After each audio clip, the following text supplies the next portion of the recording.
Ladies and gentlemen, welcome to the threeohtake, where we talk all things Major League Baseball. Here's Kyle Corwin and Nate Reyes. It all starts right now. Welcome back to the threeohtake presented by SeatGeek. This is episode 466. I'll be your host, Kyle Corwin. I'm here with my co-host, Nate Reyes.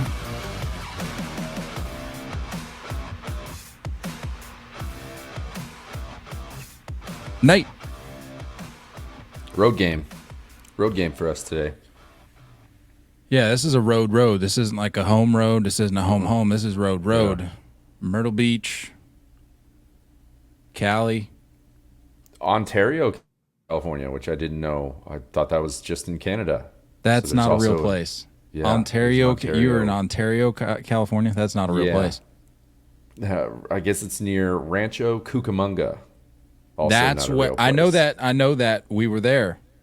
Rancho? That's where the Dodgers play spring training. No, that's not where the Dodgers play spring training. Where do the Dodgers play spring training? Where were we? Glendale. Yeah, it was close. Somebody plays in would you say Rancho Cucamonga? Rancho Cucamonga. Who plays there? Who plays spring training there? I don't think anybody plays here. Yeah, they it's do. In California. Hold on. We got to figure that out. Oh, no one plays. You're right. What am I talking about? Oh, this is an embarrassing start. I forgot. I thought you were in Arizona. I literally said you're in California, but in my mind, you're still in Arizona, but just elsewhere in Arizona. So I'm like, we were there, but clearly we're not in California. Maybe Sorry, there's probably a minor league team here, right? Maybe that's what I'm thinking of. There's some form of baseball, whether it's professional, little league, college. There's a level of baseball that I'm sure is played there. But no, I do apologize. A little brain dead. The Rancho Cucamonga Quakes. That's what it is. And you know who they're the minor league affiliate for? The Los Angeles Dodgers, which is see again. I know ball. Go catch some single A baseball this week.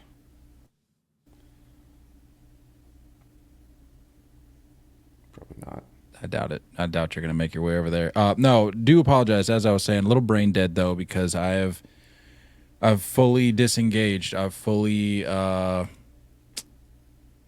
what's the word?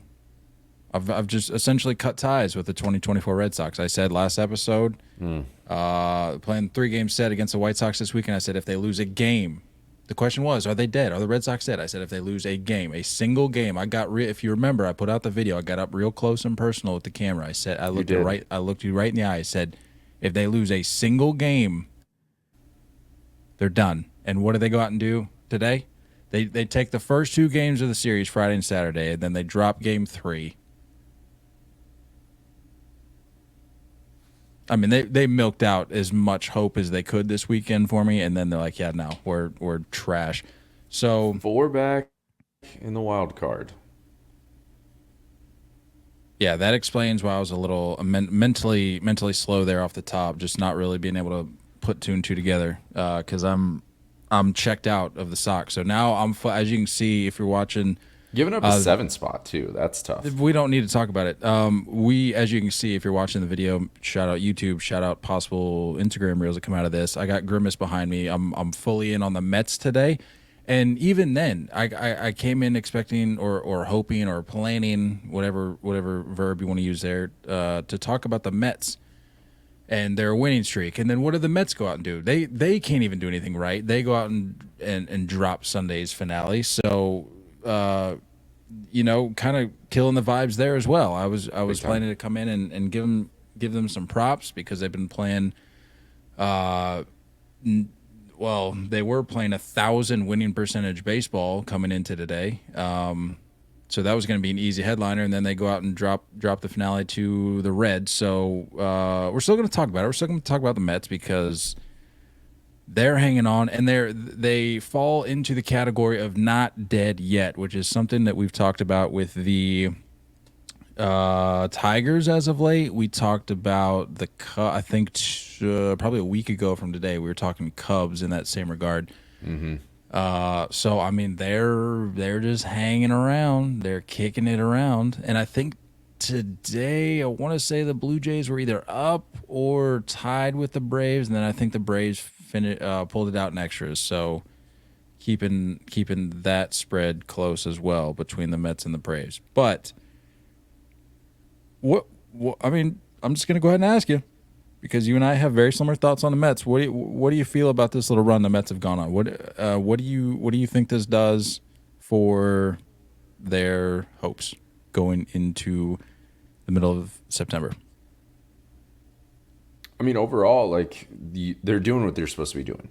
Like when you look through this streak, the first win started with the end of the Diamondback series, then through the White Sox, then through the Red Sox, and then through the Reds. And again, like you said, dropping the last game of that Red series. But like this is what you're supposed to do. This is exactly the position you should put yourself in if you're trying to work your way into the wild card spot. And you've got to beat the teams that need to be beat.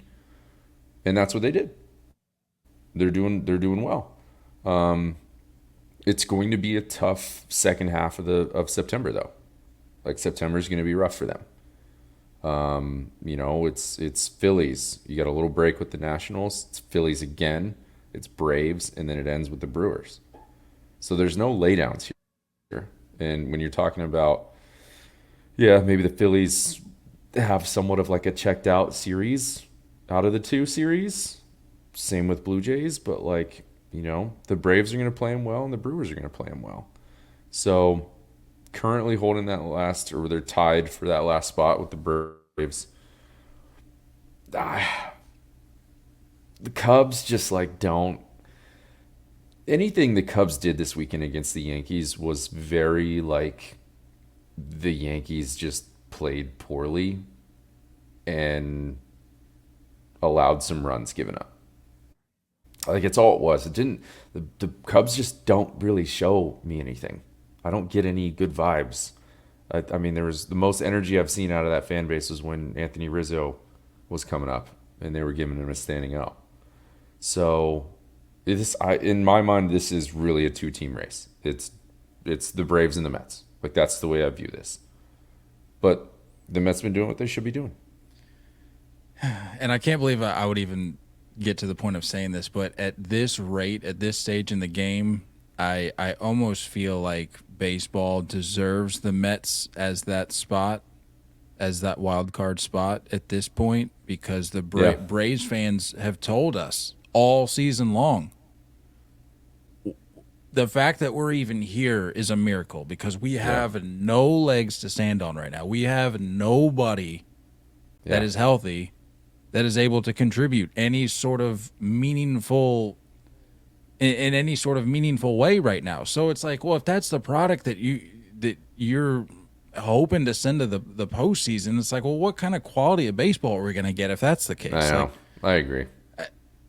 And it's not really going to get any better. If anything, we still have 3-4 weeks left. There's still room for injuries to take place. Right. So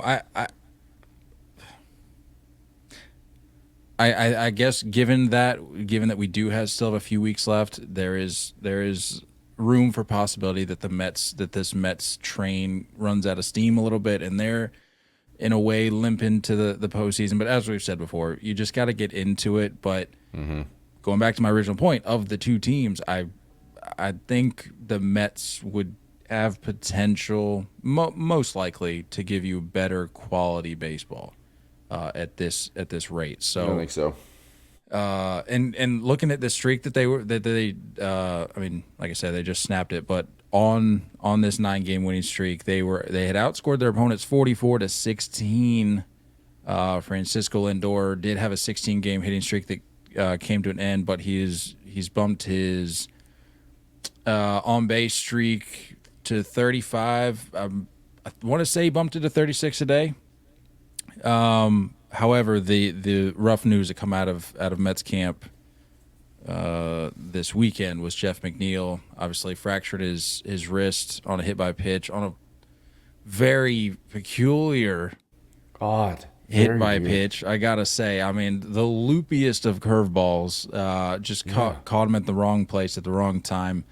Very, very odd reaction you noted, just very Jeff McNeil fashion. But you never, Dude's a weirdo. you want to never, well, you he's never a want to, weirdo. you never want to wish ill upon somebody. But it's just just strange circumstances reaction. all around.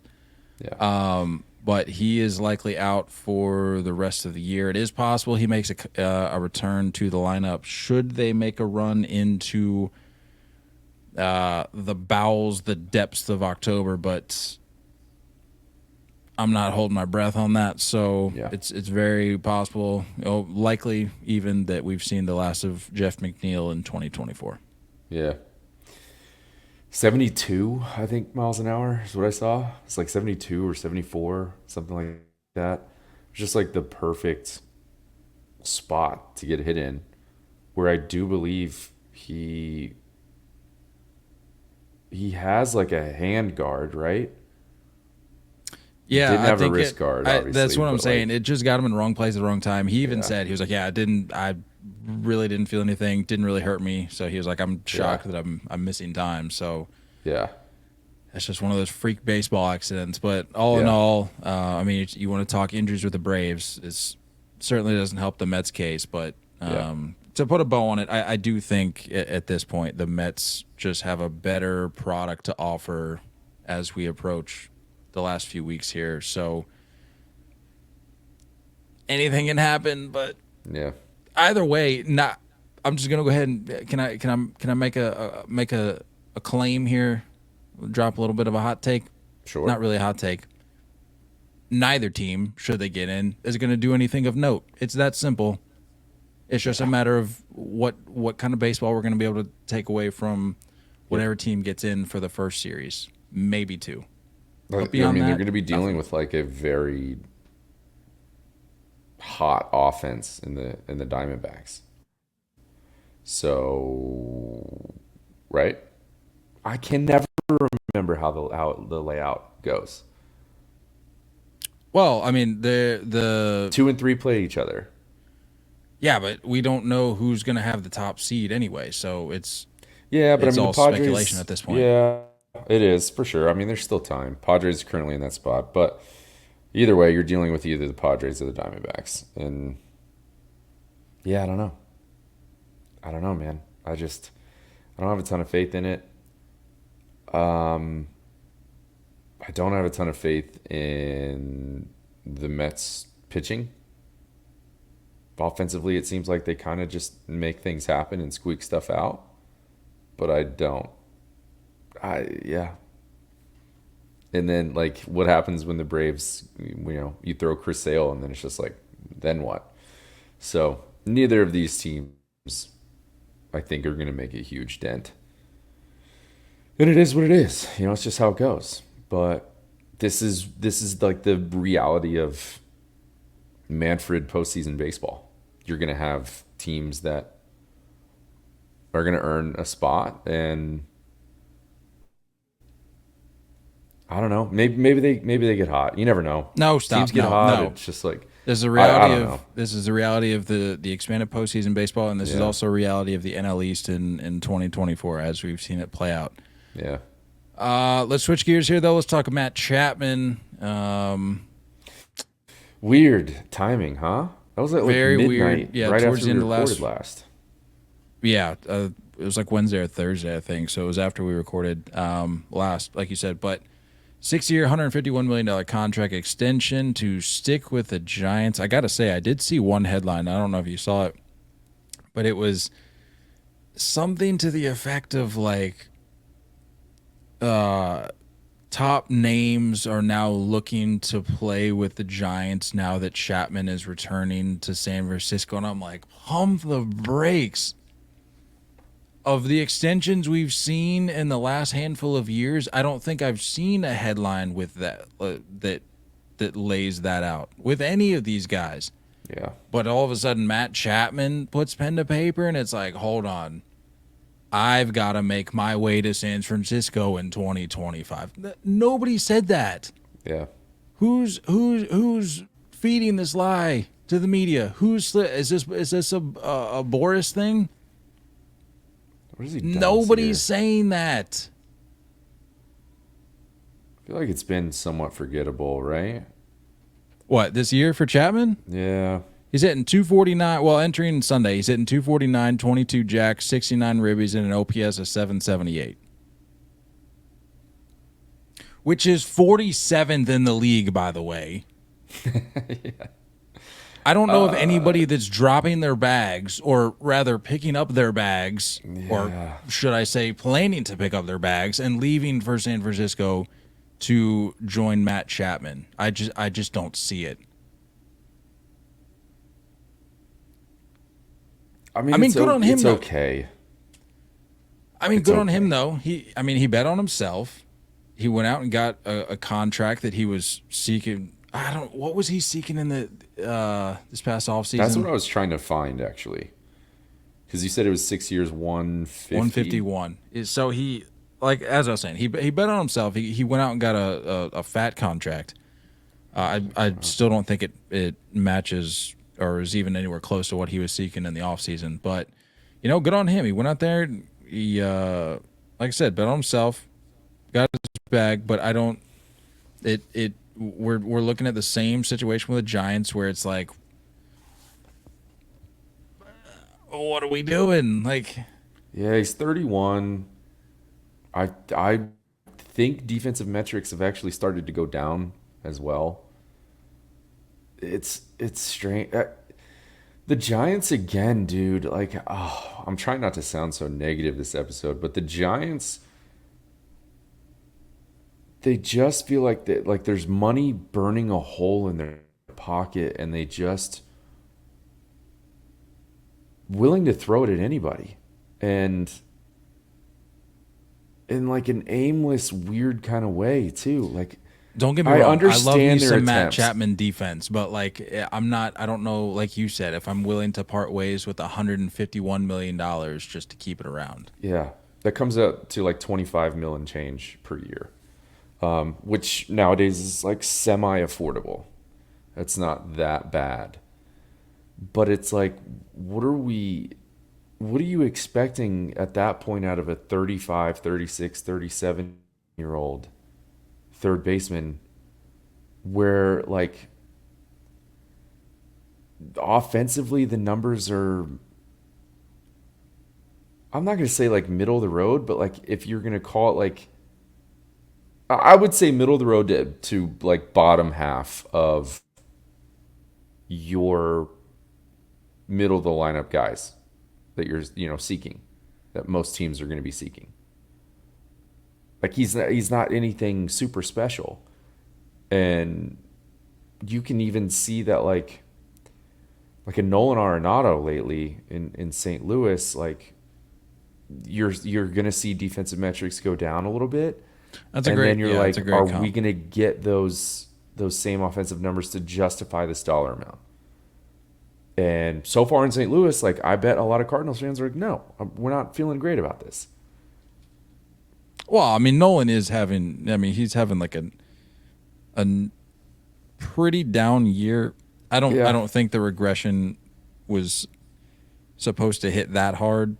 Yeah. I think he bounces back next year to maybe level that or get to a point of regression that made more sense. And don't get me wrong, this year, like, I feel like was just a little bit. I'm still taking Nolan over Matt Chapman. Like I was in their prime, I was taking Nolan over Matt Chapman, sure, and everyone hated on that. But I don't. It's again like if they have this amount of money, and it seems like it's like the girl in high school that no one wants to date. It's just like she's just looking for a relationship, and no one's down, and she's probably a pretty good cook. She's probably pretty awesome, but no one is down.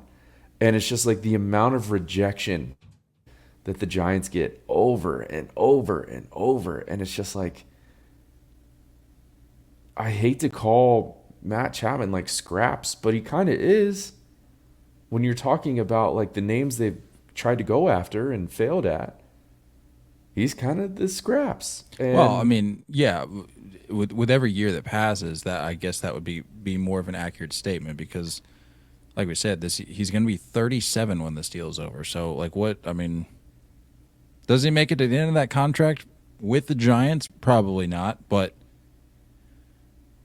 I don't know. It just doesn't excite me. Like I said, I love me some Matt Chapman defense, but it's just it was strangely timed too, because like I'm gonna go ahead and assume Blake Snell's he's out. Like I think he's gonna opt out and hit the market again. So like if you're trying to throw your hat in the ring again for him, it seems like weird timing to just commit $25 million a year of your salary cap to a name like that when there's possibilities out there in the offseason. There's other names out there that you can go hunt down. I don't hate what they did this year. It's just strange timing and overpay. That's my summary. Speaking of strange, the whole Kyle Tucker thing where thought he had like a contusion on his shin turned out to be like a small fracture. Nobody really knew, but he's back. Happen? How did it happen, or when did it happen? How do you not? I don't First know. of all, contusion to me is like the biggest. Like, don't say it's just the strangest description of an injury in sports, because it feels like it's so vague and unspecified. No, a contusion to me is like that Winnie the Pooh meme where he's sitting in the chair and it's like the different levels of Winnie the Pooh, and the top one is just like basic Winnie the Pooh, and then the bottom one is like fancy with a monocle Winnie the Pooh. It's like the top level, the top tier to that meme, just regular Winnie the Pooh, you've got bruise, and then a fancy contusion. Winnie the Pooh, you've got contusion. It's like, what? Just say he just got beat up a little bit. Like, yeah, I don't know, but she's got a little raspberry. But it turns out it was a small fracture, but he is back. He made his return Friday for the series with the D-backs. This is obviously a huge get.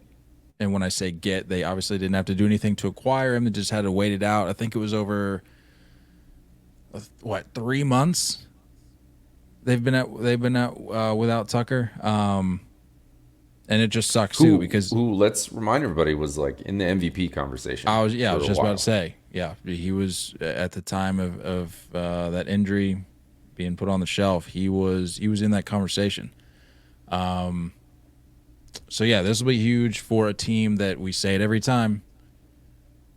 This return to might was inevitable, and the fact that you're getting what was an early candidate for the 2024 AL MVP, at this stage, you're getting him back in the month of September to give him enough time to get ramped up for October. That's a dangerous addition for the Astros. So, I mean, good luck to the rest of the AL, I guess, at this point. Yeah. All right, serious question. Let's think about this. Who are we legitimately giving respect to in terms of their chances against the Astros in securing the pennant? Cleveland. That's like the only one that I feel more confident in Cleveland than I do the Yankees, the Orioles. I think the Royals can be somewhat talked about there, but like overall, like I don't know, dude. Like and this is coming from a Yankee fan who, like, I can see through the BS, and I can watch that team every day and point out all the flaws that they have. I think Orioles fans can say the same things. There's issues there. But I guess my question is: are we putting other teams are we just defaulting to the Guardians, or if you want to fill in that blank with the Orioles, are we just putting them in that conversation because that's the question? Like you kind of just have to provide an answer. Like, oh, who's gonna give the Astros the best run for the money, or do we think they legitimately could? Because the way I see it right now is it's the same thing year after year, where it's like You've got it's the Moneyball meme. You've got the Astros 50 feet of crap, and then the rest of the American League. And I don't see how that's any different this year with the way that they've been playing, with the personnel that they have. Yeah. I just don't know if which of these are legitimately giving the Astros a run for the money. I just don't. I'm so sick of it.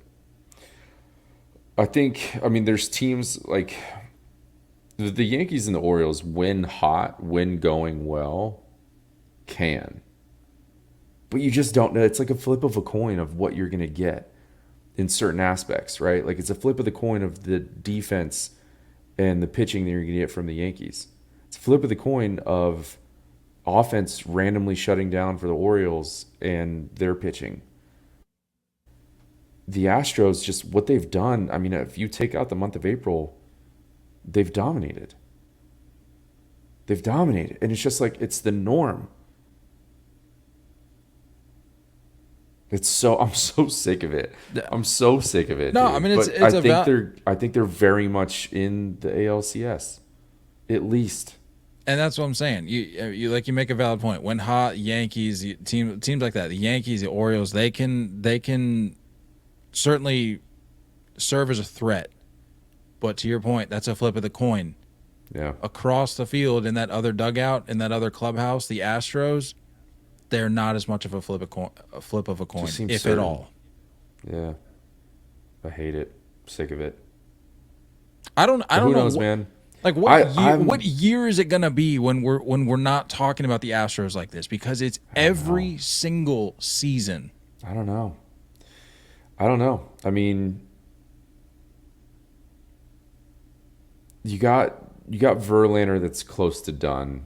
You got Bregman who's potentially leaving.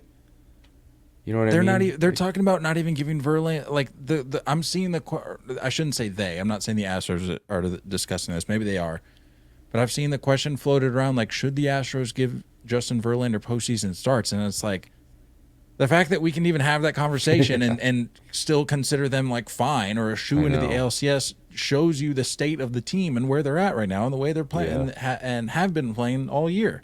It's insane. Yeah. They just continue to bring guys in, dude. Continue to just fill gaps, fill guys in, and it's like over and over and over. Productive. Over and over. And then they just add a star. And Josh Hader is normal Josh Hader.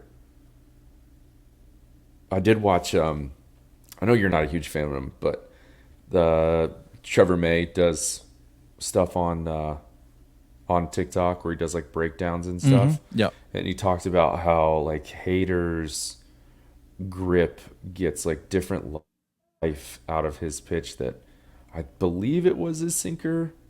Was it maybe just a two seam? I don't remember what it was, but the way he throws it just comes out at a different angle, and it doesn't necessarily do what everyone else's does at that same pitch. And it's just like when you watch it, you're like, oh, dude, it's just an embarrassment of riches in Houston.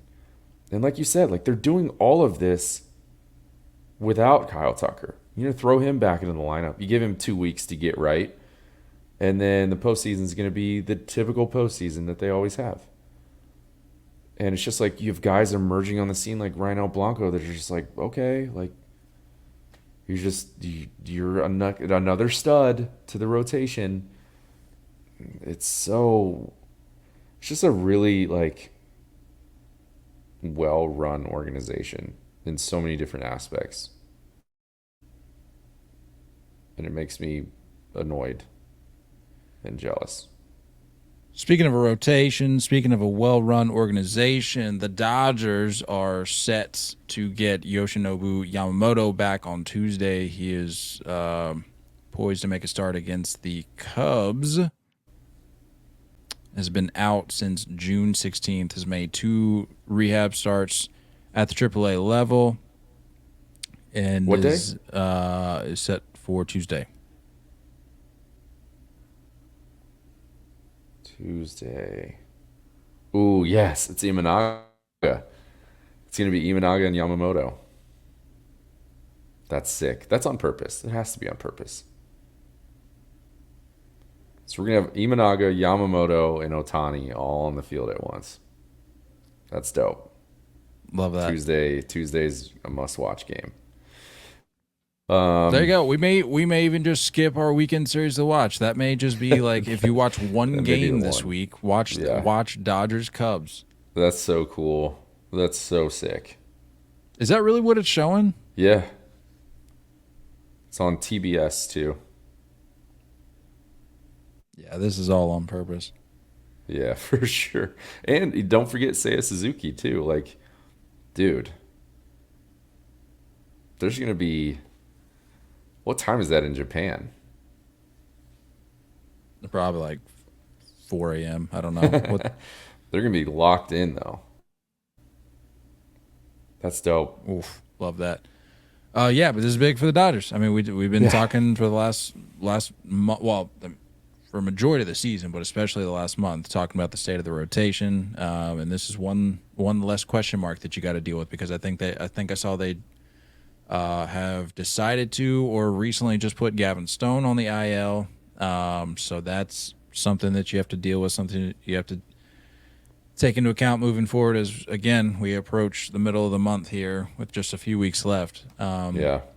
But if you can get Yamamoto stretched out, if you can get him, like, honestly, you and I both have talked about, like, okay, what would be best case scenario for the Dodgers? Like, do you want to take the division and take the rest that your rotation needs with that bye, or do you just want to kind of roll right into it with a wild card and try your chances there and just hope that you can get hot like some of these recent wild card teams in years past have been able to get?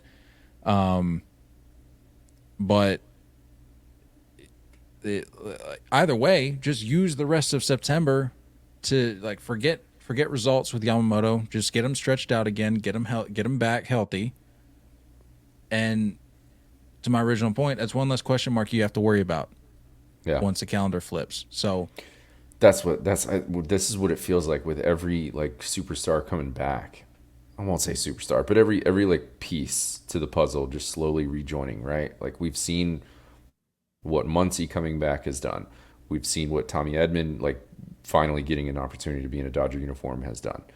We've seen Chris Taylor being added in, right? Like, you're seeing guys just kind of slowly come back. You're probably going to get Glass now towards the end of the month. Like, all of these names being added back in, that's what it truly means to have wins in the bank of what they've done all year. So to have all of that just kind of stacked up and added in, and then you're slowly just kind of bringing guys back into the fold. You can go back a few weeks and go back to, like, Mookie coming back. Like, all of these are just another piece to the puzzle of just, like, gearing up for the only thing that matters in LA, which is the postseason. Nothing else matters. Speaking of the postseason, a team that we will certainly see there, the Milwaukee Brewers, being led by a guy that I don't think we've given enough credit to. I don't think anyone does. Yeah, not just us. Pretty much baseball, the entirety of baseball. Willy Adames having a career year over the weekend, was able to reach the 30-100 threshold. And coming into the day, believe it or not, more RBIs than Bobby Witt, Gunnar Henderson, and Frankie Lindor.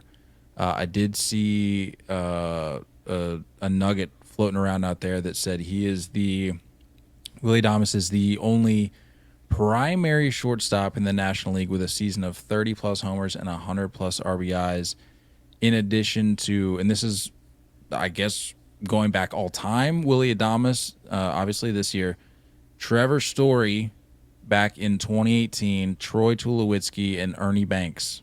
Two of those had the benefit and fortune of being able to play in Coors, and the other one is a Hall of Famer. So do with that information what you will. Willy Adames is having just a fantastic year, and is most definitely setting himself up for a little bit of a nice contract coming up. Can I be honest with you though? Like, I know I just got done saying, like, oh, we don't give him enough love. Haven't given him enough credit this year. I just don't know if this is going to be one of those guys that hands out to any sort of mega, well, I won't even say mega, but presumably large contract that he's most likely going to be seeking this offseason. Would you agree or would you disagree? How do we feel about Adames as a package at this stage in his career, coming up on 30? I mean this in a compliment.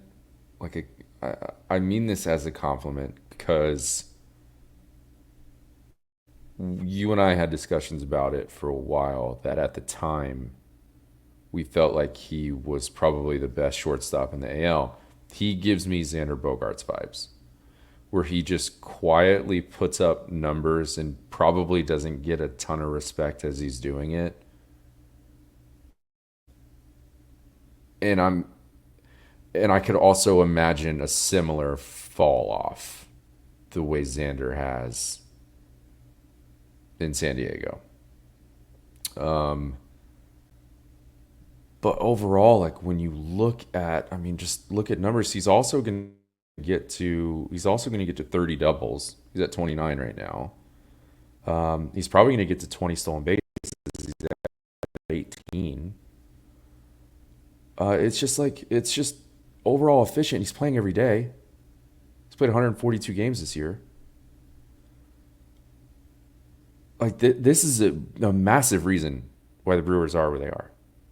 A massive reason. He's just kind of like walking through year over year, being so solid. I mean, he had 2021, he had 25 home runs, 31 home runs in 2022, 24 last year, 30 this year. Like, he just quietly just does his job.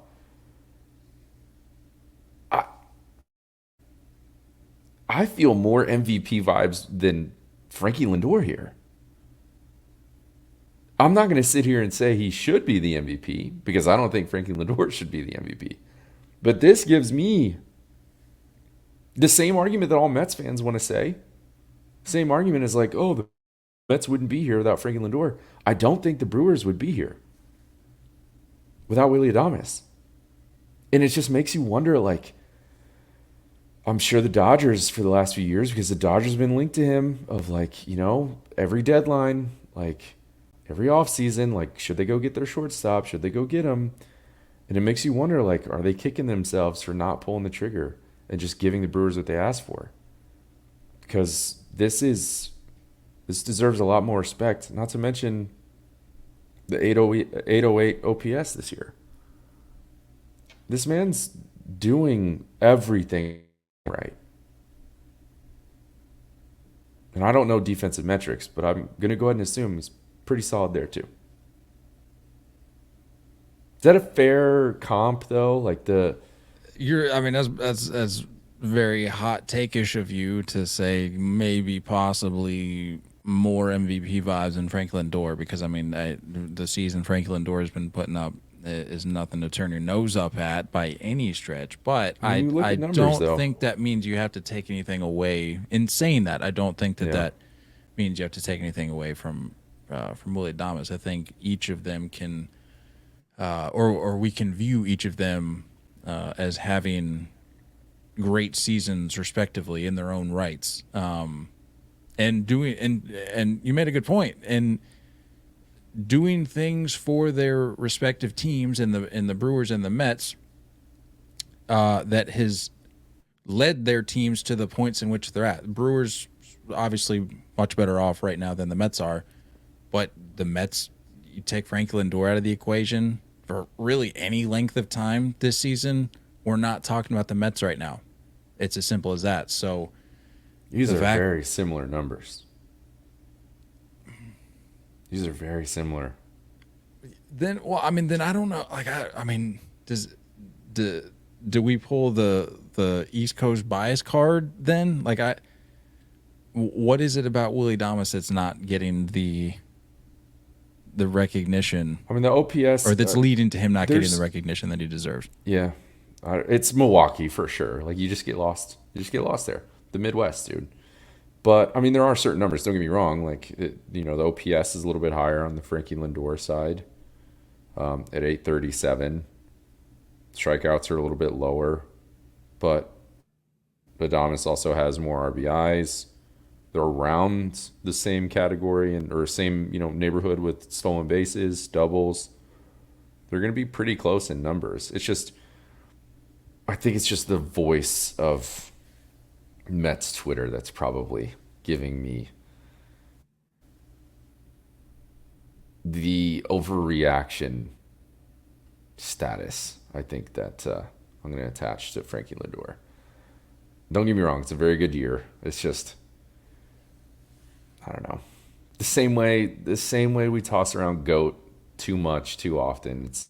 I think MVP is being tossed around too much here.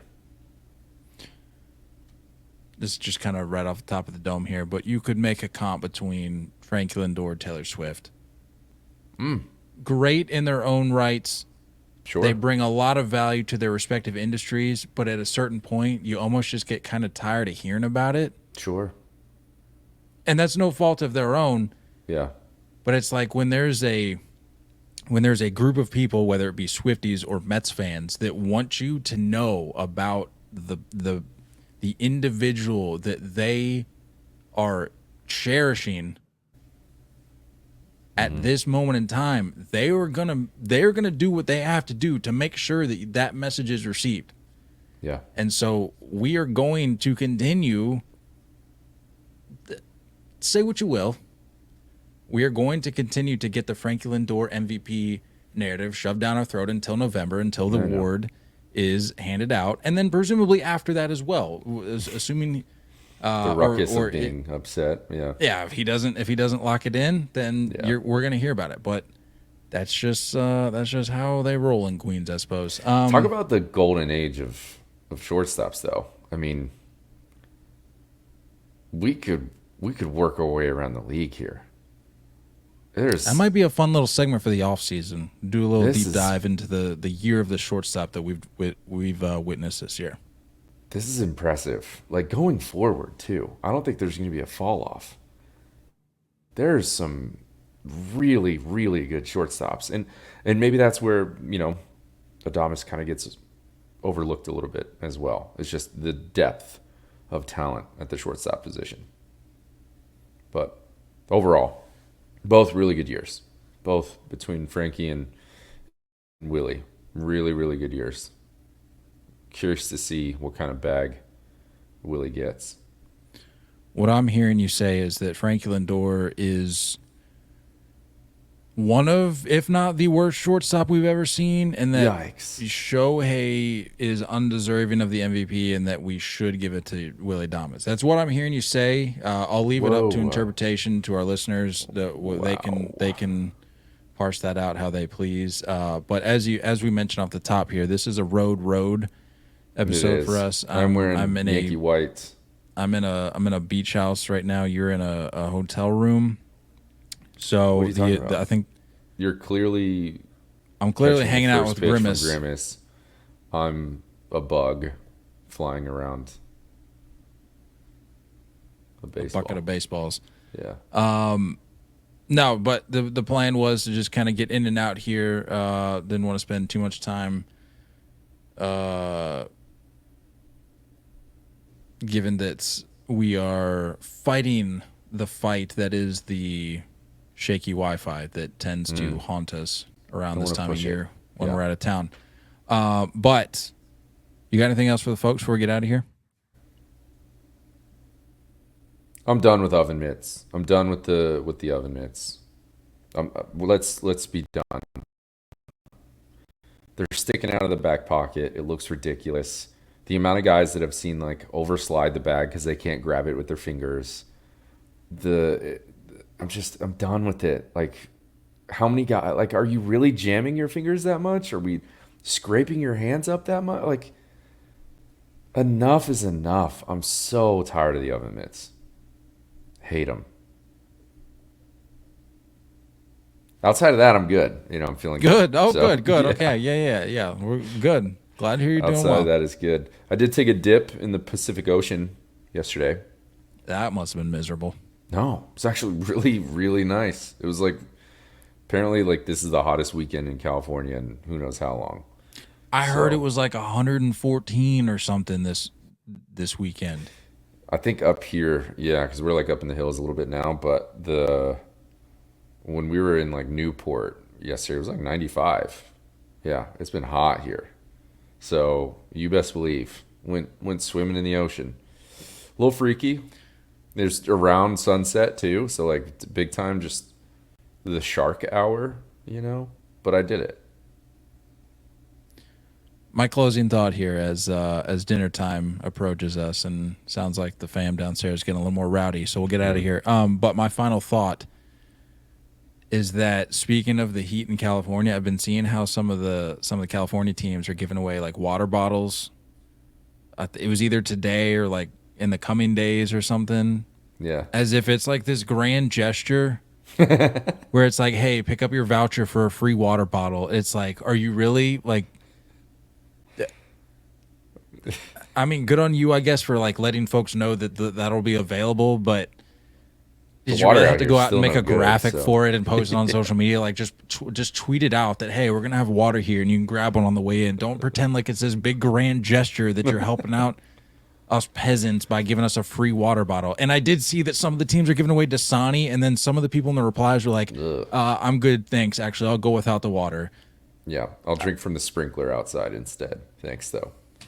That was my closing thought. I just thought that it gave me a good laugh when I saw that these teams are like they're taking time from their creative calendars to create social media graphics announcing that they're giving away water bottles. I just thought it was funny. But that's all I got. Coming in hot today, aren't we? But I guess you'll hear from us Wednesday, assuming the internet here doesn't explode. Yeah, we shall see. Don't go chasing curveballs in the meantime. We love you all, and as always, looking forward to talking more baseball with you guys soon. Until next time, stay filthy.